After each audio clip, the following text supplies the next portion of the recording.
retrouvez maintenant La Foi prise au mot, votre émission de formation chrétienne présentée par Régis Burnet. Aujourd'hui, Jacques Maritain, avec Florian Michel, historien, et Louis Chamings, ancien président du Cercle Jacques, et Reissa Maritain.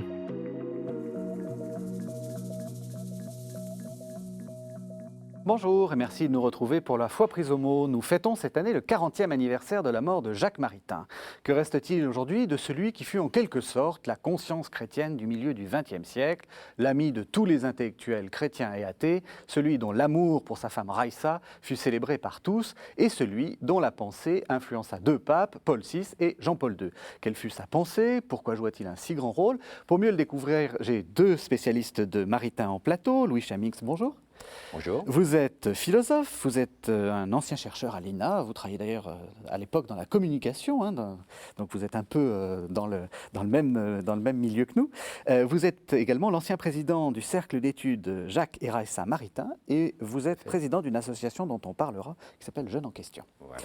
Florian Michel, bonjour. Bonjour. Vous êtes historien et vous êtes maître de conférences à Paris 1, la Sorbonne, et puis vous êtes également secrétaire du Cercle Maritain dont on vient de parler. Alors, peut-être pour commencer l'un à l'autre, une question un peu personnelle. Comment vous êtes venu à cette pensée-là? Qu'est-ce qui vous a attiré par cette pensée de Maritain? Alors moi, c'est un peu un paradoxe, mais je suis un ancien 68ard. J'ai fait la Révolution, j'étais à la fac de sciences à Jussieu, président du comité de grève. Et puis je me suis aperçu qu'on faisait la Révolution, mais on ne savait pas très bien quoi proposer. Et je me suis rendu compte qu'il fallait chercher la sagesse. J'ai cherché tous azimuts, j'ai fait du yoga, du zen. Et j'ai pas mal lu à cette époque un tas de choses. Et à chaque fois que je suis tombé sur les ouvrages de Jacques Maritain, je me suis rendu compte que c'était sa pensée qui rejoignait le mieux ce qui me paraissait essentiel par rapport aux questions que je me posais et que, me semblait-il, notre époque nous posait. Et donc, progressivement, mais ça m'a pris pas mal d'années, peut-être 7 ans, disons, quelque chose comme ça, pour un jour me dire, mais je ne peux pas être autre chose que son disciple.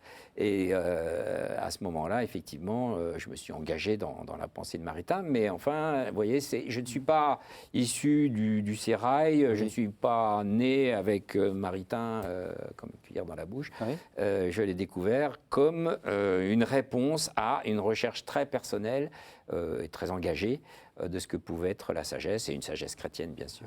Et vous, Florian Michel? Et pour ma part, je n'ai pas fait la Révolution. Je ne suis pas non plus issu du sérail le mariténien ou thomiste. J'ai découvert Jacques Maritain par l'un de ses ouvrages, le petit traité de l'être et de l'existant, qui est un tout petit volume qui existait dans une édition de poche à ce moment-là, et que j'ai lu d'une traite. Et je dois dire que ça a été une forme d'embrasement intellectuel pour moi, avec de vraies découvertes après des années de lecture de philosophes un petit peu plus obscurs, un petit peu plus sombres, un peu moins nourrissants. Et à partir de là, donc, je suis entré dans d'autres ouvrages de Maritain, la philosophie politique, les ouvrages autobiographiques et les ouvrages également d'esthétique. Donc c'est vraiment un contact intellectuel que j'ai eu dans un premier temps avec Maritain. Alors, on va essayer d'abord de présenter un peu le personnage, quelques éléments biographiques. De quel milieu vient-il? Quelles sont ses influences? Le jeune Maritain, c'est qui? Alors, peut-être il faudrait commencer par le grand-père de Jacques Maritain, qui est vraiment la figure tutélaire de la famille de Maritain.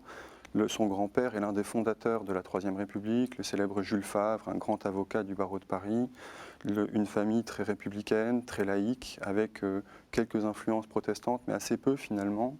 Il y a la mère de Maritain, Jeanne Favre, donc la fille de Jules Favre, qui joue un rôle très important dans la première, naturellement dans la première période de Jacques Maritain, puisque c'est une amie de Charles Péguy, c'est une amie d'un certain nombre d'intellectuels socialisants, républicains de la fin du XIXe siècle. C'est une des premières à passer par la nouvelle loi sur le divorce dans les années 1880. Donc c'est un milieu très, très politique, très libéral, très, très bourgeois parisien aussi, puisqu'ils habitent rue de Rennes à ce moment-là. Et c'est vrai que Maritain fait partie de de ces rejetons brillants de la grande bourgeoisie parisienne de la fin du 19e. Donc, On Patrick, peut oui, pardon. apporter juste une précision à la bourgeoisie protestante, puisque c'était pas une fois pratiqué, mais c'était un milieu. C'est en fait la seconde femme de son grand-père. Mais dans la généalogie des Favre, il y a un des compagnons, enfin une branche collatérale naturellement, mais il y a un des compagnons de Saint-Ignace de Loyola. Donc finalement, dans la famille Favre a quelque chose d'un peu plus complexe que ce qu'on pourrait penser au premier abord. Maritain passe par le lycée Henri IV. Il est chrétien, enfin, il est très. Mais non, vous avez dit non, une sorte de protestantisme, on dirait sociologique, quelque chose comme ça. C'est ça. Enfin, c'est ce qu'il présente lui-même. Non, il n'est pas chrétien à ce moment-là. Il est vraiment engagé dans les universités populaires. Il est mordu par la littérature, par Rimbaud, par Baudelaire, par toutes ces questions-là. Il est très, donc, il fait ses études à Henri IV. Ensuite, il passe à la Sorbonne en philosophie et en sciences.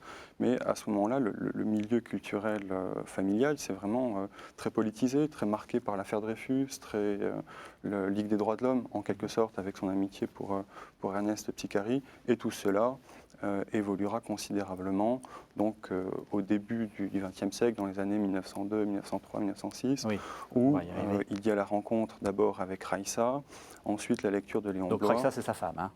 Pardon, oui, Raïssa, c'est sa femme. Oui. Mais c'est intéressant, Jacques et Raïssa se rencontrent à l'université dans le cadre politique, puisque Jacques, à ce moment-là, recueillit des signatures pour soutenir des étudiants russes qui étaient malmenés par le pouvoir tsariste à ce moment-là.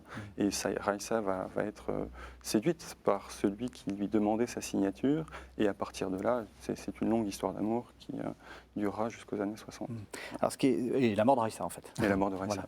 Voilà. Alors, ce qui est assez étonnant, c'est qu'il se convertit d'abord à la philosophie avant de se convertir au christianisme, pour aller vite. Oui, alors il y a une anecdote, mais je ne vais pas parler à la place de l'historien, mais qui est bien connu, c'est qu'ils étaient en quête de vérité, ils étaient un petit peu, comment dire, découragés par le positivisme ambiant, et donc ils avaient décidé, en se promenant dans les jardins, du jardin des plantes, que s'ils ne trouvaient pas une vérité satisfaisante, ils allaient se suicider tous les deux. Enfin, c'était vraiment assez grave leur quête intellectuelle.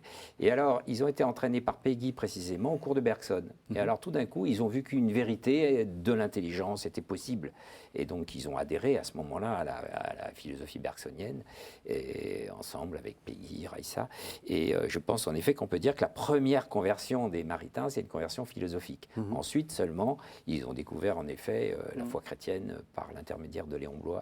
Et ça, c'est la deuxième conversion. Mais alors, la deuxième conversion la deuxième conversion, c'est la rencontre avec Léon Bloy. Oui. Donc, Léon Bloy, en quelques mots, c'est ce marginal, d'une certaine façon. Ce marginal, il est souvent décrit à la plume comme une figure de Jonas, Jonas de la modernité, qui vomit ce monde bourgeois, athée, anticlérical, sans valeur, sans morale de la fin du XIXe siècle, qui vit pauvrement comme un gueux derrière la basilique de Montmartre. Et Jacques et Raïssa vont le trouver donc en 1905-1906, et c'est par la lecture en fait d'un des ouvrages, d'un des romans de Léon Bloy, qu'ils ont voulu faire sa connaissance, et à partir de là, il y a ce dialogue qui s'instaure autour d'une femme pauvre, autour de... c'est le grand livre de Léon Bloy. C'est le grand livre de Léon Bloy. Qui se conclut par « Il n'y a qu'une seule tristesse, c'est de n'être pas des saints ». Et donc c'est vraiment un moment crucial dans le destin des Maritains. Comment est-ce qu'on passe de Bergson au baptême, si j'ose dire? Comment est-ce que c'est Bergson qui est le tremplin, ou est-ce qu'il a fallu se rompre avec Bergson? Je pense que la rupture avec Bergson a eu lieu effectivement, mais postérieurement à leur baptême, quand ils ont découvert saint Thomas. En fait, c'est Raïssa qui a découvert saint Thomas d'Aquin. C'est leur directeur spirituel, le père Clérissac, qui leur a fait connaître, et qui donc l'a fait lire ensuite à Jacques Maritain. Et du coup, Jacques Maritain, à ce moment-là, converti au christianisme, avec cette espèce de fougue du converti, a descendu en flamme le bergsonisme au nom de saint Thomas. Après, il a regretté un petit peu l'intransigeance de sa critique. Et je crois qu'en fait, quant à l'inspiration, à l'intuition, Maritain doit pas mal à ses origines bergsoniennes, enfin philosophiques bergsoniennes. Donc en fait, Bergson a été une conversion intellectuelle, mais peut-être préparatoire, hein, il y a les prolégomènes à la fois, vous le savez bien, préparatoire à sa conversion spirituelle, mais qui s'est passé par un autre biais, qui est la lecture de Léon Bloy. Oui. Justement, qu'est-ce qui a retenu de Bergson? Parce que tout le monde n'est pas Alors, c'était la grande question. Moi, je pense que l'influence de Bergson, une influence d'ailleurs, il faut bien la préciser. Bergson était un apôtre de l'intuitivité, de l'intelligence. Il critiquait l'intelligence réifiante, hein, qui comparait au cinéma, qui découpe en images le réel. Et donc, je crois que Maritain a retenu du bergsonisme cette idée que l'intelligence, elle est faite pour voir dans le réel. Donc, un certain rapport au réel. Et je crois qu'il l'a gardé. Ensuite, on en reparlera peut-être dans ce qu'il appelle l'intuition de l'être. D'ailleurs, l'intelligence est faite pour voir et voir l'existence des choses. Et ceci dit, l'intuition de l'être n'est pas et n'est plus du tout l'intuition bergsonienne, hein, qui est une intuition du devenir comme tel, hein, épouser le devenir, le mouvement, voilà. Et donc, je crois qu'il ne faut pas croire non plus ou dire que le thomisme de Maritain est en quelque sorte biaisé par ses origines bergsoniennes. Je crois en même temps qu'Henri Bergson opère comme une forme de brise-glace dans la vie intellectuelle à la fin du XIXe siècle. Il faut vraiment avoir à l'esprit tout le positivisme qui caractérisait la Sorbonne, le Collège de France, jusque dans les années 1890-1900. Tout le monde est convaincu qu'on pourra expliquer l'univers à travers des équations, c'est Berthelot, et Bergson arrive et apparaît vraiment comme la figure de la rupture par rapport à cet univers intellectuel-là. Et Maritain, et c'est toute la bouffée d'oxygène que Bergson apporte auprès de la jeunesse des universités parisiennes. Et en même temps, Bergson, prolégomène à la fois, et en effet, ne va pas suffisamment loin ensuite pour un certain nombre de ces jeunes, puisque s'il permet une connaissance métaphysique, eh bien, il reste sur le seuil, en quelque sorte, de ce que l'intelligence peut dire sur un certain nombre de concepts, sur un certain nombre de notions. Alors donc on est en 1906, Jacques a demandé le baptême, tout le monde est très content. Qu'est-ce qui advient ce petit couple, Jacques et Raissa, si j'ose dire, pendant les années de guerre et dans l'immédiate après-guerre? Ils restent thomistes ou ils se rendent compte que le thomisme... Alors, ils deviennent thomistes à ce moment-là. Ils se mettent effectivement à lire les trois, la Somme de saint Thomas.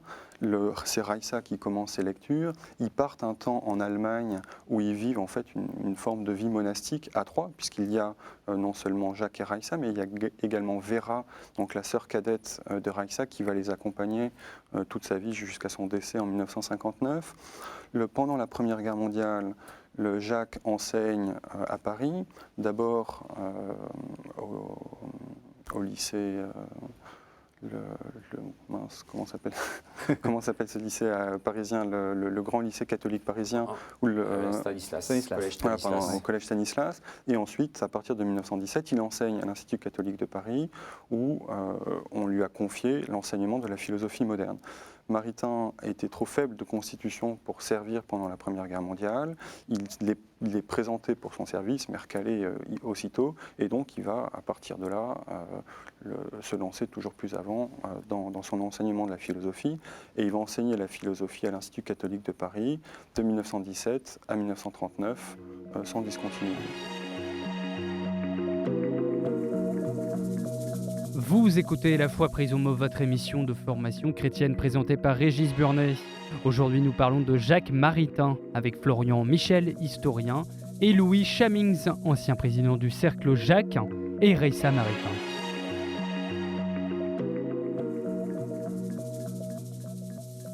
Justement, on parle de thomisme. En fait, c'est du néo-thomisme.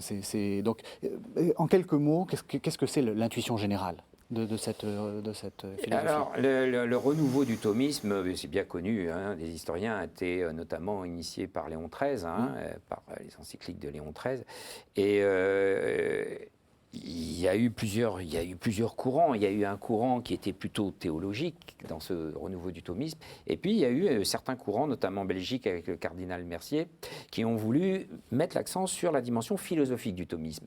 Et alors, je crois que c'est là qu'on a commencé à parler de néo-thomisme, parce que saint Thomas est un théologien, et donc on se disait qu'à partir du moment où on part sur le terrain philosophique, on part sur un terrain qui n'est plus exactement le terrain thomasien, de saint Thomas, et donc on a voulu parler de néo-thomisme. Maritain n'aimait pas cette expression, parce qu'il se voulait purement et simplement thomiste, c'est-à-dire fidèle à saint Thomas. Simplement, il avait la conviction que saint Thomas a mis au service de son œuvre théologique un extraordinaire génie philosophique, donc renouvelant l'héritage aristotélicien, du Moyen-Âge, et que Maritain a voulu se mettre au service de ce génie philosophique. Et donc il a voulu être un philosophe au service de la pensée thomiste, mais il pensait que c'était un petit peu...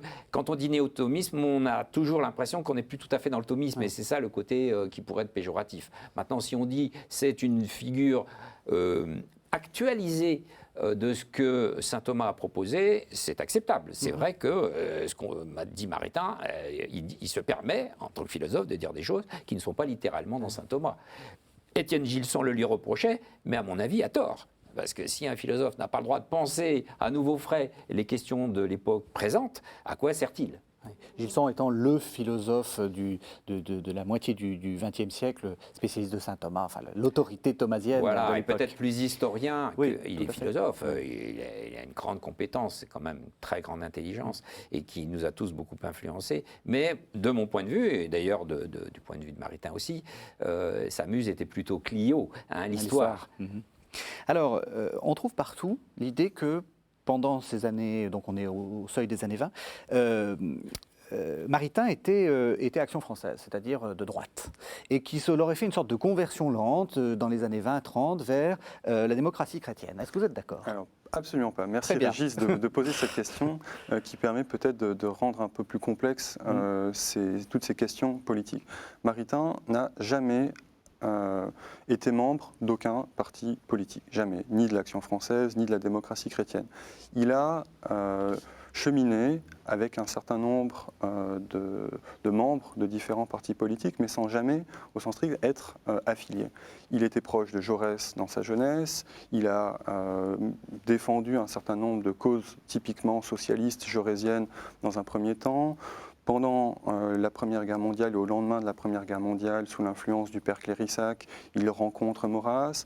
Il va fonder avec un certain nombre d'amis de la mouvance maurassienne la Revue universelle, à l'intérieur de laquelle Maritain avait pour mission d'essayer de convertir au catholicisme les milieux d'action française qui n'étaient pas tous de sensibilité catholique. D'ailleurs, ça va s'avérer puisque la condamnation va tomber. Et la condamnation tombera. Et Maurras lui-même n'était pas catholique. Et Maurras lui-même n'était pas catholique. Donc c'est en tant que missionnaire que Maritain est parti vers les milieux de l'Action française. Et en même temps, il faut le dire, la vérité historique l'exige, Maurras et Maritain ont fait un héritage commun. C'est un jeune poilu qui décède sur le front, qui va leur léguer sa fortune et créer ipso facto une association entre les deux hommes qui vont se partager cet héritage. Avec sa part, Maritain achètera la maison de Meudon et cofondera la Revue universelle. Si tu me permets juste une précision, là aussi pour la vérité historique, je crois que Maritain admet et que Maurras espérait faire de Maritain le porte-parole philosophique de l'Action française. Donc il y avait vraiment une collusion possible. D'ailleurs, Maritain le reconnaît, que ça a été une période dont après il a eu du mal à se débarrasser. Mais le fait est qu'il y a eu une pour proximité. Ma part, la collusion est impossible débat entre historiens. Au sens où Raissa Maritain est juive et l'antisémitisme de Maurras n'est jamais passé dans le milieu maritain. Également, Maritain a toujours eu un rapport beaucoup plus fin à la démocratie que Charles Maurras. Maritain n'a jamais succombé au charme du nationalisme. Je défie quiconque de trouver une ligne nationaliste dans l'œuvre de Maritain. Donc, d'une certaine manière, c'est vraiment une proximité amicale, mais proprement dans la ligne des Maritains, au sens où, par l'amitié, c'est aussi du spirituel, de la conversion qui peut aussi s'inscrire. Et pour finir le tableau, Maritain est également proche des démocrates chrétiens sans appartenir au parti MRP ou de la démocratie chrétienne. Il fréquente les Georges Bidault, il fréquente les Schumann, etc., etc. Mais Maritain est également proche du général de Gaulle. Il n'est pas pour autant gaulliste. Pas à la même période. Non, pas à la même période, bien sûr. Donc il faut mettre les choses en perspective. Ce que je veux dire simplement, c'est que dans la vie de Maritain, il y a des amitiés politiques bien au-delà du milieu Action française. Et l'amitié avec Blum, elle se prolonge jusqu'au lendemain de la Seconde Guerre mondiale. Maritain sera vice-président un peu par erreur et demandera une rectification, mais des amitiés qui se créent autour de Léon Blum après la Seconde Guerre mondiale. Donc finalement, le rapport à la politique de Maritain est extrêmement curieux, défie toute perspective d'affiliation, et il y a vraiment là un mode propre de l'être de Maritain auprès de milieux culturels d'influence. Alors, on va... Je ne voudrais pas enliser, mais d'abord, il y a un livre comme Opinion sur Charles Maurras, Oui, où il prend position, il essaye de justifier, dans une certaine mesure, les positions de Maurras face à la crise de l'Action française. Non. De toute façon, ce qui est important à savoir, c'est que même si en effet les liens de Maritain avec l'Action française n'étaient pas du tout aussi étroits et consubstantiels qu'on l'a dit, et de ce point de vue-là, je suis d'accord avec toi, le fait est que, étant donné cette proximité temporaire, ce sont les gens de l'Action française qui n'ont absolument, parce que ça j'ai rencontré des gens personnellement, qui n'avaient encore pas pardonné à Maritain sa volte-face, qu'ils ont appelé sa volte-face, parce que quand l'Action française a été condamnée, Maritain s'est fait le porte-parole et le justificateur de cette condamnation à travers plusieurs ouvrages. Et donc, ce sont les gens de l'Action française, et dont certains sont encore dans des milieux intellectuels influents, catholiques aujourd'hui, qui n'ont pas pardonné à Maritain cette volte-face. Et ça, j'ai des témoignages personnels de gens qui ne l'ont pas pardonné. Et donc, une des raisons qui fait qu'en France, une des raisons paradoxales qui fait qu'en France, Maritain n'est pas accepté, c'est qu'il y a tout un milieu catholique qui ne lui pardonne pas justement cet écartement, cette volte-face par rapport à l'Action française.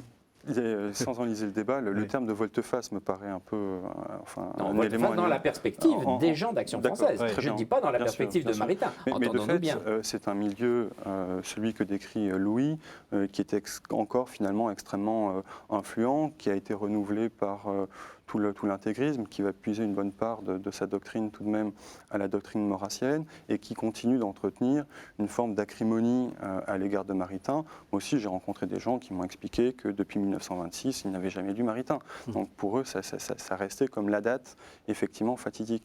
Mais finalement, à nouveau, le rapport aux politiques de Maritain est quand même beaucoup plus complexe que celui de Maurras. Et dans l'ouvrage que tu mentionnais, et bien précisément, Maritain critique la conception de la démocratie telle que Maurras peut la formuler.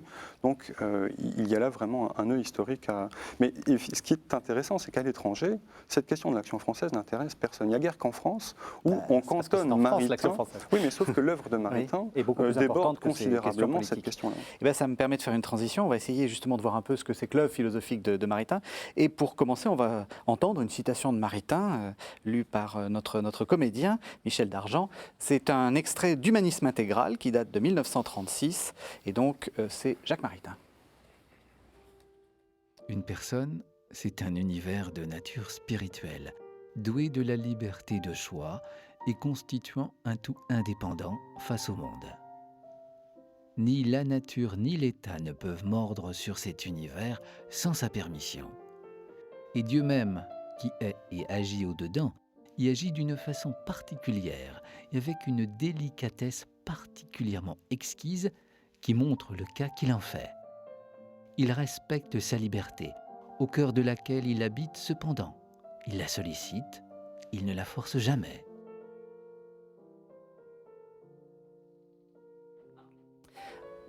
Alors, vous êtes philosophe, Jean Chamix. Comment est-ce que vous interprétez cette phrase que je trouve tout à fait intéressante ? Une personne, c'est un univers de nature spirituelle, doué de la liberté de choix et constituant un tout indépendant face au monde. Ce concept de personne, on parle beaucoup de personnalisme, etc. C'est central dans la pensée de Maritain ou pas ? Oui, je pense que c'est un des concepts clés de Maritain qui n'est pas toujours bien compris, qui a même été controversé chez les thomistes eux-mêmes, curieusement. Il y a eu des ouvrages pour discuter la position de Maritain sur la notion de personne. L'idée de Maritain est la suivante, c'est une idée bien aristotélicienne, l'homme est un composé d'âme et de corps. Et donc, par sa dimension matérielle, c'est un individu. Par sa dimension spirituelle, c'est une personne. Donc, en tant qu'individu, il est parti du tout social, du cosmos, voilà, une portion de matière. En tant que personne, comme c'est quelque chose de spirituel, qui ne dépend pas de la matière pour exister, il transcende le tout social et même le cosmos tout entier. Et donc il y a une tension dans l'être humain entre sa dimension individuelle, le monde d'aujourd'hui est profondément individualiste, c'est un matérialisme, et sa dimension spirituelle. Alors, Maritain n'oppose pas comme deux choses qui seraient distinctes. Il n'y a pas, comme chez Platon, d'un côté le corps et de l'autre côté l'âme, d'un côté l'individu et de l'autre côté la personne. L'homme est à la fois individu et personne, mais si vous prenez les choses du côté de la matière, vous allez l'enfermer dans son individualité, on arrive à l'individualisme. Si vous prenez les choses du côté de la personne, vous développez la dimension spirituelle. Et ce qui est important, c'est que la dimension spirituelle dont il est question, c'est une spiritualité naturelle. Ce n'est pas la spiritualité d'une âme que Dieu vient sauver à travers tout le dispositif, l'économie chrétienne, bien sûr, qui présuppose la personne. Mais enfin, il n'y a pas besoin d'être chrétien pour reconnaître la spiritualité de la personne. Une œuvre d'art est un témoignage de ce qu'est la dimension spirituelle de la personne. Donc, vous voyez, cette notion de personne est tout à fait décisive, et en effet, par la personne, l'être humain fait face à tout le reste du monde, à la fois à la réalité sociale dans son ensemble, mais je dirais même face au cosmos en tant qu'il est matériel et soumis aux lois matérielles. C'est donc une notion clé chez Maritain. Vous êtes tout à fait, tout à fait d'accord.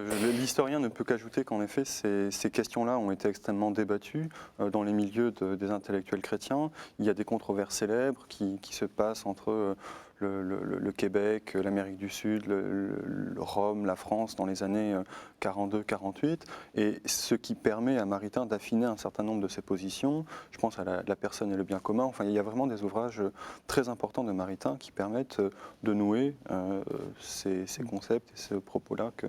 Et la polémique, tu as raison de souligner, existe toujours, parce que moi j'ai été dans des séminaires aux États-Unis où il y avait un directeur du centre Jacques Maritain qui se déclarait plus disciple de Charles de Coninck, c'est-à-dire quelqu'un qui critiquait le personnalisme de Maritain. Donc c'est quelque chose... Toujours ces controverses qui ont commencé un jour, finalement, quelque part ne cessent pas. Je ne sais pas pourquoi. Alors, si je peux ajouter un mot, j'ai quand même le sentiment d'un apaisement et d'un affinement du fait, j'espère, des travaux des historiens, par la publication d'un certain nombre de documents, de correspondances, qui permettent de ramener les choses dans une juste proportion. Donc il y a là un travail d'exploration historique qui permet aussi d'apaiser les esprits. Alors je continue ma citation. Donc il définit la personne et immédiatement il y a Dieu qui est derrière. Dieu qui est et agit au-dedans, il agit d'une façon particulière, avec une délicatesse particulièrement exquise.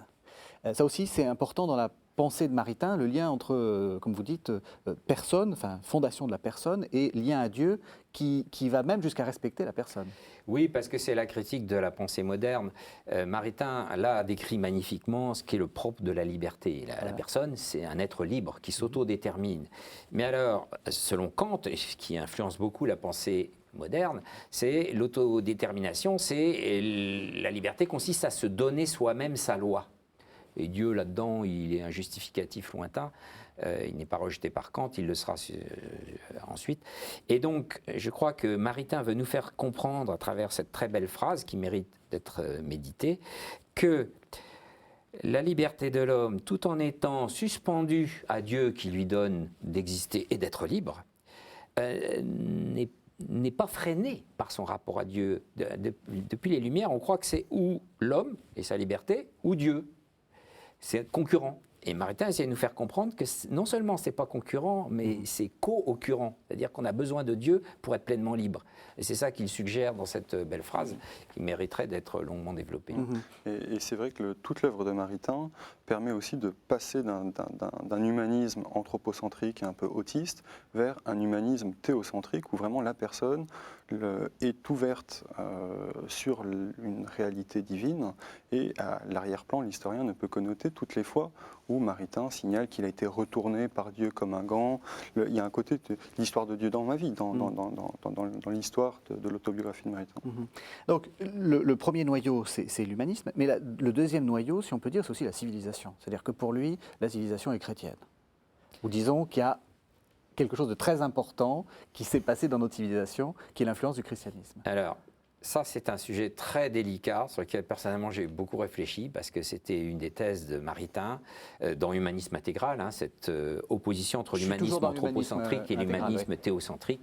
C'est dans Humanisme intégral qu'il le construit, qu'il le développe ça date le mieux. de 1936. 1936, mais c'est des thèses qu'il n'a cessé d'approfondir. Et alors, effectivement, c'est une des questions qui se pose constamment, le rapport entre le christianisme et la civilisation.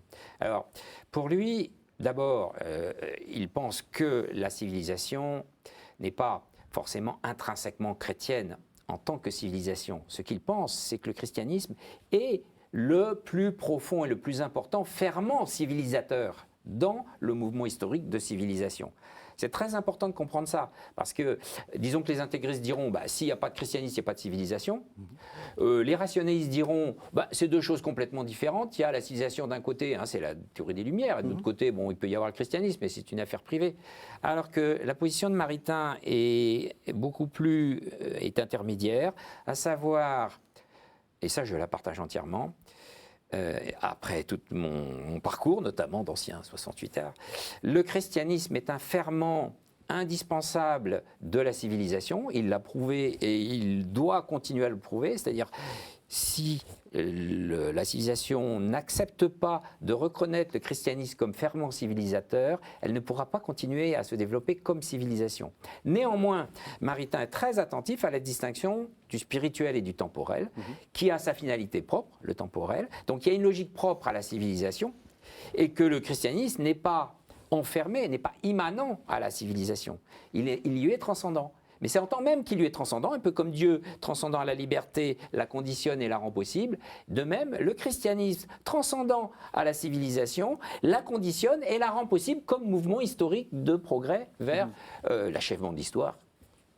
Donc du coup, si je vous suis bien, c'est là où la position de Maritain est vraiment importante, c'est que, comment dire, il lance cette idée qu'on a maintenant bien développée de l'influence du christianisme dans la civilisation, qui doit continuer, etc.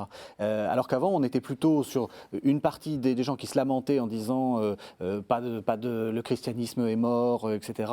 Et une autre partie qui se lamentait réciproquement en disant la démocratie, tout ça, c'est contraire à tout ce que... Voilà. En fait, il réconcilie les deux bouts politiques du XXe siècle français. En même temps, il maintient, chose qui est souvent perdue de vue aujourd'hui dans les milieux croyants, catholiques, la distinction du spirituel et du temporel. Et c'est une des choses qui distingue le christianisme de l'islam. Dans l'islam, il n'y a pas de distinction entre le religieux et le temporel. Le religieux informe le temporel directement, tandis que Maritain tire les leçons de l'échec du Moyen-Âge, en fait, à savoir que cette confusion entre le spirituel et le temporel est préjudiciable aux deux, et donc entraîne des contreparties négatives, comme l'ont montré les temps modernes. Donc lui, il veut garder à la fois l'idée qu'il y a une distinction nécessaire du spirituel et du temporel, et qu'en même temps, le christianisme est un ferment nécessaire au plein développement du temporel. Voyez ? Donc la plénitude de l'humanisme, aussi bien pour l'homme individuel que pour l'homme collectif, présuppose qu'il accepte la dimension chrétienne, au moins comme valeur de référence. Il est prêt à admettre, parce que ce serait nier le réel, que peut-être que tous, en tout cas dans un avenir prochain, ne peuvent pas passer au christianisme formel énoncé, mais reconnaître, et on voit bien les enjeux de la société actuelle. Est-ce qu'on admet que le christianisme a une valeur civilisatrice intrinsèque à laquelle on doit faire place, ou au contraire, on considère que le christianisme est hors enjeu de civilisation, et que finalement c'est une affaire privée qui n'a pas à entrer dans les débats publics. C'est exactement l'enjeu des grandes questions de société aujourd'hui. Tout à fait. Et je crois également que l'œuvre de Maritain interdit tout regard nostalgique sur le XXe siècle qui s'est écoulé. Maritain est passé par les affres du positivisme, par la Première Guerre mondiale, la Seconde, la guerre d'Espagne, la Shoah. Maritain est totalement, blasé par ce qu'il a pu avoir sous les yeux. Oui. Mais précisément, dans le regard qu'il porte sur le XXe siècle, dénonçant tous les diables qui s'y trouvent, le Maritain va y puiser une des racines de ces combats, c'est-à-dire infuser dans le monde tel qu'il est les valeurs du christianisme, alors que ce monde n'est déjà plus chrétien. Et il y a là, je pense, une des dynamiques fondamentales de l'œuvre culturelle de Maritain, qui crée un certain nombre de collections, à Paris, aux États-Unis, au Canada, qui va publier des poètes chrétiens, qui va publier des romanciers chrétiens. Les premiers romans de Bernanos, les premiers romans de Julien Green sont publiés précisément par Maritain, qui, à ce moment-là, fait non seulement figure d'auteur, mais également d'éditeur, des jeunes talents. Oui, qui se et présentent c'est à nous. aussi, j'ai parlé de conscience chrétienne d'entre-deux-guerres, c'est peut-être un peu vite, mais il y a aussi un réseau. C'est une série d'amitiés. Je pense Raissa que et le terme Jacques de Maritain. conscience chrétienne est très juste. Ouais. Vous n'avez pas parlé vite, c'est tout à fait exact pour qualifier le personnage de Maritain. Et c'est vrai qu'avec Jacques et Raissa, il y a les cercles thomistes. Dans l'entre-deux-guerres, c'est à chaque fois plusieurs centaines de personnes, entre 200 et 300 personnes, qui vont suivre les retraites thomistes à Meudon ou à Versailles. Il y a tous les éditeurs, tous les auteurs qui sont publiés dans la collection du Roseau d'Or, dans la collection chez Desclés de Brouwer, ensuite qui se poursuit aux États-Unis avec une collection qui s'appelle Civilisation. Donc il y a là, Maritain, c'est simplement un nom aussi pour désigner un ensemble culturel qui le dépasse très largement. Justement, c'est une figure intéressante parce que d'habitude, les philosophes, ils sont dans leur cabinet de travail. Et est-ce qu'on peut dire que Maritain, c'est un mondain ? Vous écoutez La foi prise au mot, votre émission de formation chrétienne présentée par Régis Burnet. Aujourd'hui, nous parlons de Jacques Maritain avec Florian Michel, historien, et Louis Chamings, ancien président du Cercle Jacques, et Raissa Maritain.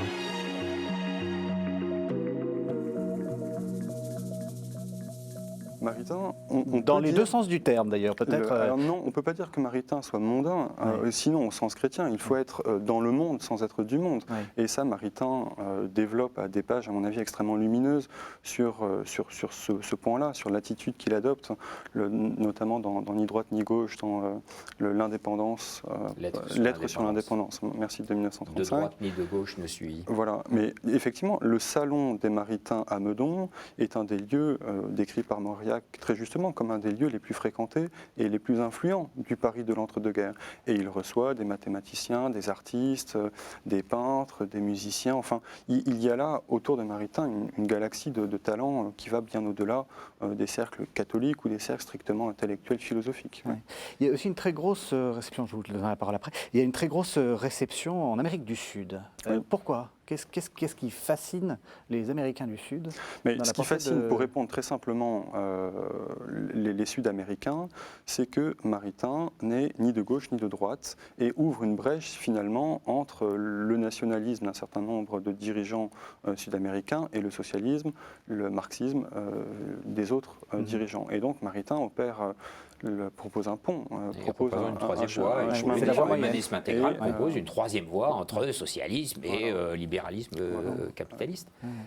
Et c'est quand même original et ça mériterait d'être pris. Et moi, je voudrais rebondir un peu là sur ce qu'on a dit, sur ce foyer intellectuel, pour essayer justement peut-être de caractériser cette dimension spécifique des Maritains. C'est en effet l'apostolat de l'intelligence. Et c'est un apostolat d'intelligence qui s'est effectué dans une ambiance de prière, de contemplation. D'ailleurs, ils sont œuvre avec Raissa, auteur d'une œuvre qui s'appelle Contemplation sur les chemins. Et il y avait une chapelle dans leur maison, il y avait le Saint-Sacrement qui était là en permanence, qui était à l'étage, et il y avait une forme de transfusion entre le salon et la chapelle, avec un certain nombre de baptêmes. Et d'ailleurs, donc, à la fin de sa vie, Maritain s'est fait petit frère de Jésus. Il était très influencé, très ami avec les petits frères de Foucault. Donc il y a une dimension spirituelle très forte. Et c'est ça que je voudrais dire. C'est que chez Maritain, il y a du génie intellectuel. C'est un grand philosophe, un philosophe de génie qui a essayé de mettre à l'œuvre le génie hérité d'Aristote et de saint Thomas. Et il y a aussi une grande sainteté de l'intelligence. Et donc moi, c'est ça qui m'a retenu chez Maritain. C'est que l'acuité de l'intelligence de Maritain, son regard en profondeur sur le réel, qu'il essaye de renouveler, notamment avec ce qu'il appelle l'intuition de l'être, et qui me paraît essentiel, eh bien c'est quelque chose qui est vivifié. Il applique en lui-même ses idées sur l'importance du christianisme comme force de vivification de ce qui est temporel et de ce qui est simplement rationnel, par leur vie spirituelle et leur sainteté. Et moi, je pense que nous avons, quand nous regardons de près la vie des trois Maritains, c'était comme une sorte de petit groupe religieux, de petites communautés religieuses. Mais de fait, il y a eu d'excellentes analyses sur la spiritualité monastique des trois Maritains, très fortement influencée par la liturgie bénédictine, puisqu'ils étaient tous les trois oblats bénédictins. Et donc, je crois qu'il faut souligner qu'on aurait tort de réduire Maritain à tel ou tel aspect de son œuvre philosophique, qui sont déjà magistraux, mais qu'il y a quand même chez les Maritains un apostolat de l'intelligence et de la culture qu'ils ont manifesté dans leur existence, mais à mon avis qui doit être prolongé. C'est-à-dire que personnellement, à travers mon travail et mon association Jeunes en Question et toutes les activités que je mène, eh bien, je cherche à continuer à prolonger cette idée qu'il est absolument nécessaire qu'il y ait un apostolat de l'intelligence. Alors, un apostolat dans le milieu même chrétien pour éviter toute tentation de fidéisme, qui n'est pas rare, oui, et aussi dans le milieu non chrétien. La philosophie, de ce point de vue-là, c'est un peu le parvis du temple, c'est-à-dire le lieu à partir duquel on peut dialoguer avec des gens qui ne partagent pas le même credo que vous. Et donc, de ce point de vue-là, il y a une possibilité d'apostolat de l'intelligence auprès des gens qui sont soit en difficulté, soit éloignés, soit opposés à la foi chrétienne. Et donc, cette sainteté de l'intelligence, elle est vraiment multiforme et elle répond vraiment aux nécessités, je dirais, apostolique et missionnaire de notre époque. Alors on va entendre un second texte de Maritain, cette fois-ci issu de Christianisme et démocratie, ça date de 1943. Le christianisme a annoncé au peuple le royaume de Dieu et la vie du siècle à venir. Il leur a enseigné l'unité du genre humain, l'égalité de nature de tous les êtres humains, enfants du même Dieu et rachetés par le même Christ, la dignité inaliénable de chaque âme créée à l'image de Dieu, la dignité du travail et la dignité des pauvres, la primauté des valeurs intérieures et la bonne volonté sur les valeurs externes, l'inviolabilité des consciences, l'exacte vigilance de la justice et de la providence de Dieu sur les grands et sur les petits, l'obligation faite à ceux qui commandent et à ceux qui possèdent de commander dans la justice, comme ministres de Dieu, et de gérer les biens qui leur sont comptés pour l'avantage commun comme intendants de Dieu, la soumission de tous à la loi du travail et l'appel de tous à entrer dans la liberté des fils de Dieu.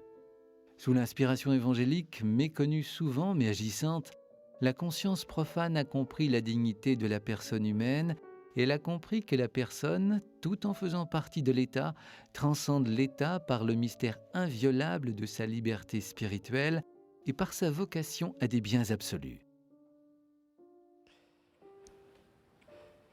Voilà, alors on continue le cours de la vie le cours de la vie de Maritain. Alors on le voit dans les années 30, donc cette fameuse conscience chrétienne. Le Maritain des années 50. Alors, il y a d'abord le Maritain de la Seconde Guerre Et mondiale qui est extrêmement extrêmement important, puisque Maritain se trouve à New York coincé par la chute de la France en 1940, et pendant 4 ans, il est donc à New York, et là encore, il opère comme le foyer de la conscience chrétienne, publiant un certain nombre de volumes. On vient d'entendre Christianisme et démocratie, qui aura une influence considérable. Christianisme et démocratie est publié dans un papier Bible pour être largué au-dessus de la France occupée, pour être diffusé dans tous les réseaux de la résistance. Le deuxième volume publié dans le Paris occupé, c'est après l'étrange défaite, c'est à travers le désastre, oui, de 1941. Mais vous avez là un des grands auteurs de la résistance en France et aux États-Unis, une des consciences chrétiennes dans le conflit. Ensuite, Maritain est nommé ambassadeur de France auprès du Saint-Siège. Vous disiez bien qu'il était un peu mondain. En 1900. Contre son gré. Contre son gré. Oui, non. C'est De Gaulle qui a vraiment insisté. Qui à 2 reprises a insisté pour que Maritain accepte le poste. Et de fait, c'était important dans le contexte de la collaboration, de la position d'un certain nombre d'évêques pendant le conflit. Donc Maritain a là joué comme un élément de tempérance après la Seconde Guerre mondiale. Et ensuite, Maritain va enseigner pendant 12 ans aux États-Unis, à Princeton, à Chicago, à Notre Dame, et il revient en France en 1961, après le décès de Raissa, et il s'installe chez les Petits Frères de Jésus. Et finalement, la postérité de Maritain en France à ce moment-là, elle passe par le canal des Petits Frères de Jésus et également par celui des Dominicains de Toulouse qui sont juste à côté des Petits Frères. Et c'est là que Maritain donnera ses derniers enseignements. Peut-être on peut mentionner tout de même le Concile, où Maritain joue un rôle important, puisque c'est par son entremise que le message aux intellectuels, aux gens de culture est transmis Enfin, le message de Paul VI est transmis à tout ce monde-là. Et Maritain est également prié par Paul VI de faire un certain nombre de propositions pour les traductions liturgiques. Maritain est également l'inspirateur du grand credo de Paul VI. Il y a là des études très précises qui montrent tout ce que le credo de Paul VI doit aussi à Maritain. Donc il y a une influence de Maritain jusque dans les années 60-70, avec des volumes qui sont extrêmement importants, Approche sans entrave, de l'Église du Christ. Enfin, je crois que c'est des volumes très théologiques qui ont encore toute leur pertinence. Et il y a aussi un rôle personnel. Enfin, je veux dire, il joue le rôle, même s'il n'est pas prêtre, de chapelain de tout ce monde intellectuel. Oui, on peut le dire. Ouais. En tandem, évidemment, avec le cardinal Journet, qui est l'ami depuis les années 20 et qui est le grand correspondant. Il y a plus de 2000 lettres entre les deux hommes. Mais de fait, il joue un peu ce rôle de chapelain laïque des milieux intellectuels chrétiens de la France, des États-Unis, d'Amérique du Sud, du Canada, de Pologne également, ou d'Italie, où Maritain a un réseau également assez développé. Et il a une influence, enfin, je veux dire, les gens se convertissent, les gens se... Alors, parce que, comme vous dites, son but c'était de se convertir, oui, merci le monde. de poser la question qui me tient naturellement extrêmement à cœur, parce que entre son baptême en 1906 et jusqu'aux années 60, on évalue à 70-80 le nombre de gens qui ont demandé au Maritain d'être son parrain. Alors c'est Jacques, Raissa ou Vera. Évidemment, le nombre de gens dont la vie a été bouleversée par la lecture d'un ouvrage de Maritain, on ne peut pas le quantifier. Il faudra inclure des gens comme Cocteau, comme Green, comme tous ceux qui ont reconnu à un moment ou à un autre une dette spirituelle envers les Maritains. Mais en tout cas, les baptêmes, eux, sont chiffrables et donc on les évalue entre 70 et 80. Et donc une influence considérable. Une influence considérable, tout à fait. Alors, on avait dit, premier cœur, la personne, deuxième cœur, c'est une pensée à plusieurs cœurs, c'est pas grave. Deuxième cœur, la civilisation, et alors troisième cœur, l'être. C'est ça le troisième cœur de la pensée de Maritain ? Et je pense que, et c'est très important parce que c'est ce cœur qui, philosophiquement, du point de vue de l'intelligence philosophique, nourrit les autres. Et pour ceux qui veulent, je me souviens avoir eu une polémique avec un jésuite, un honorable jésuite qui aime bien la pensée politique de Maritain et je défendais les degrés du savoir et la métaphysique de Maritain et qui me disait mais vous perdez votre temps avec la métaphysique de Maritain, sans voir que la métaphysique de Maritain commande ses positions en matière politique et en toute matière d'ailleurs, parce que c'est le cœur en effet de sa pensée philosophique. Et je pense que c'est une des choses qui restent les plus actuelles et peut-être les plus mal comprises de la pensée de Maritain, ce qu'il a appelé l'intuition de l'être, c'est-à-dire au cœur de la philosophie, c'est la métaphysique, la science de l'être en tant qu'être. Et alors, ce que Maritain développe, mais qu'il a trouvé peut-être grâce à l'influence de Bergson, mais il l'a trouvé formellement chez saint Thomas, et d'autres thomistes comme Étienne Gisson, et à sa manière, Pierre-Marie-Dominique Philippe ont reconnu, à savoir que la clé du génie philosophique de saint Thomas, c'est justement le primat de l'acte d'exister. Dans une chose, il y a ce qu'elle est, un homme, un animal, et le fait qu'elle est, son acte d'exister.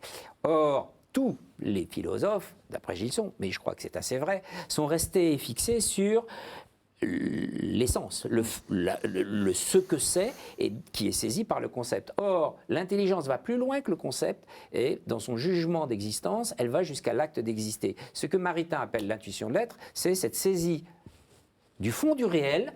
C'est plus réel d'exister que d'être ceci ou cela. La fiancée qui n'existe pas n'a pas d'intérêt. Ce qui est intéressant, c'est qu'elle existe. Et donc, cet exister n'est pas simplement un fait accidentel, comme le pensait Kant, c'est vraiment le fond même de l'intelligibilité du réel, et que nous atteignons par un jugement, le jugement d'existence. Donc, c'est quelque chose d'essentiel. Est-ce que ça veut dire quoi ? Que les choses sont à leur place ? Ça veut dire... Elles ont une raison d'exister ? Il est normal qu'elles existent ? Ce que vous avez dit, c'est accidentel. Non, oui, pour Kant. Oui, pour Kant. C'est-à-dire, il dit 100 thalers, c'est-à-dire 100 € dans ma poche, eh bien voilà, ils sont là ou ils ne sont pas là. Mais il y a le concept de 100 thalers qui dit ce que c'est, et puis il y a le fait qu'ils existent. Et pour lui, ce fait qu'ils existent, c'est purement accidentel à l'essence. Et alors, quelle est la différence avec Maritain ? Et alors que la pensée thomiste et de Maritain, c'est que ce n'est pas accidentel à l'essence d'exister. C'est que l'essence d'une chose, elle est ordonnée à l'exister, et qu'elle n'est pleinement réelle que quand elle existe. Plus loin encore, ce que conclut Kant, c'est que l'existence, l'acte d'exister, n'est pas intelligible. L'intelligibilité s'arrête au concept. Et d'ailleurs, on n'arrive pas à voir ce qu'est la chose en soi dans la perspective de Kant. Donc, dans la perspective de saint Thomas et de Maritain, eh bien, le fond du réel, le fond intelligible du réel, c'est bien l'acte d'exister. Donc, dire ceci existe, c'est aller plus loin dans l'intelligibilité du réel. Et alors, vous voyez, la conséquence importante, c'est que ça va être le cœur, le nerf de la démarche ultime de la métaphysique qui arrive à poser démonstrativement l'existence de Dieu comme ipsum esse per se subsistent, c'est-à-dire acte même d'exister. Dieu, il est pur existé. Il n'est pas un quelque chose qui existe, comme nous sommes tous, il est un pur existé. Donc vous voyez, d'avoir saisi dans le réel que le fond du réel, c'est l'acte d'exister, c'est déjà quelque part en creux se tourner vers l'origine de tout exister, qui est Dieu même, pur Donc, acte d'exister. En d'autres termes, ce que nous partageons avec Dieu, outre l'amour évidemment, c'est le fait d'exister. Absolument, c'est ce qui nous donne en premier. Oui. Et d'ailleurs, être ceci ou cela, être une essence, ça n'est jamais qu'une certaine manière de pouvoir exister. Donc la perfection ultime... Il me semble qu'il y a aussi une réponse de Maritain à l'existentialisme de Sartre des lendemains de la Seconde Guerre mondiale. On parle parfois de Maritain comme l'existentialiste chrétien, au sens où il y a à la fois cette mise en valeur, bien sûr, tout ce que tu viens de dire sur l'existence, mais qui ne détruirait pas une essence humaine. Et alors comment s'articulent un peu les choses de ce point de vue-là Justement, il a voulu répondre pour Sartre, l'existence précède l'essence, en quelque sorte. C'est-à-dire, nous serions de purs existés, c'est-à-dire nous serions de Dieu. Il nous divinise, Sartre. Donc c'est du point de vue chrétien exagéré. Nous ne sommes pas des dieux, ou alors des tout petits dieux, avec beaucoup de limites. La limite de notre essence, de ce que nous sommes. Donc justement, l'existentialisme de Maritain est un existentialisme. Parce que Heidegger a répondu à la fameuse lettre sur l'humanisme, à la fameuse déclaration existentialiste de Sartre, par la fameuse lettre sur l'humanisme, en disant « l'existentialisme n'est pas un humanisme, l'existentialisme heideggerien ». Eh bien, ce que veut montrer Maritain, c'est que l'existentialisme, bien compris métaphysiquement, ce que ne concédait pas Heidegger, mais c'est bien là qu'il y a un débat pour notre époque, eh bien, est le fondement même de l'humanisme. Et donc, vous voyez, le débat est très profond, il est très métaphysique. D'ailleurs, le mot existence, soit chez Sartre veut dire exister, c'est-à-dire être hors dehors de soi, en quelque sorte, pur projet, pure liberté, ou alors recevoir ou exercer l'acte d'existence. Mais c'est un autre regard qui fait voir à l'intelligence, c'est ce jugement d'existence, cet acte d'existence qui est le fondement de toute réalité. Et quand on a vu ça, eh bien, on a un autre regard sur le réel. La métaphysique, selon Maritain, commence avec cette intuition de l'être, ce regard sur le réel. Sinon, c'est pur discours verbal. Alors on arrive à la fin de l'émission, on vous suivrait pendant encore 1 heure. J'aimerais juste vous poser une dernière question très brève, parce qu'il nous reste vraiment peu de temps.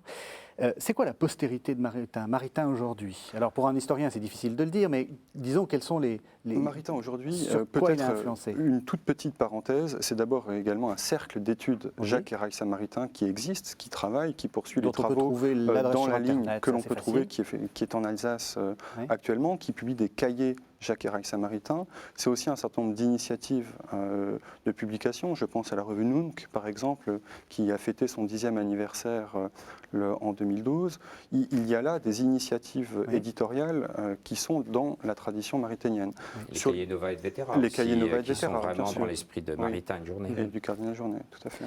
Mais alors, moi je dirais... Donc très rapidement, il nous reste 30 secondes. Un, il laisse une œuvre. Oui, il faut lire. Cette œuvre existe. Moi, je me suis nourri de la lecture de l'œuvre de Maritain. Et cette œuvre nous appelle, alors ça c'est ma position de philosophe, à continuer l'œuvre de Maritain. Moi je voudrais, selon mes capacités bien limitées, à faire pour Maritain ce que Maritain a fait pour saint Thomas. C'est-à-dire l'adapter. Par exemple, on essaie de faire un site, jeune en question, avec des vidéos, des audios, etc. Nos jeunes ne lisent plus. Dans tous mes groupes de jeunes, à un moment donné, on cale parce qu'on ne peut pas leur faire lire Maritain. Et donc, qu'est-ce qu'on fait? Eh bien, on fait des enregistrements audio et vidéo, on les fait dialoguer pour que cette pensée continue à vivre et à les influencer. Alors, on trouvera, puisqu'on arrive à la fin de l'émission, vous avez tout à fait raison. Donc, Jeune en question, on trouve ça sur le site. Il y a un site en construction. Pour l'instant, il n'y a pas grand-chose parce qu'il n'est pas encore rempli. Mais on est en train de construire les éléments qui vont le remplir. Très bien. Écoutez, merci à tous les deux. Merci de nous avoir fait découvrir la pensée de Jacques Maritain. Vous pouvez retrouver cette émission sur www.ktotv.com. Vous en avez l'habitude. Merci à tous les deux. Merci de nous avoir suivis. Merci.